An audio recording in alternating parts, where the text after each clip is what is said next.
everyone, welcome back to another episode of Webtech Tutorial. In today's video, I'm going to show you how to log into QBSS employee account. Watch the video till the end and don't forget to subscribe to our channel by hitting that subscribe button. Press the notification bell so that you'll never miss another upcoming upload from us. Open up a web browser to get started.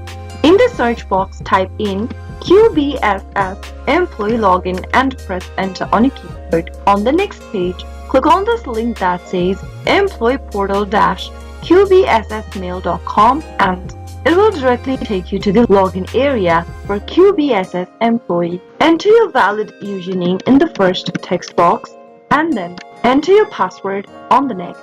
After you are done filling in your credential, click the login button in order to log into your QBSS employee account. The employees of QBSS can sign in and access their payslip and other medical services with these few simple steps. I hope the tutorial was helpful to you. If it was, go ahead and give us a thumbs up. I'll soon be back with more videos like this. Thank you for watching.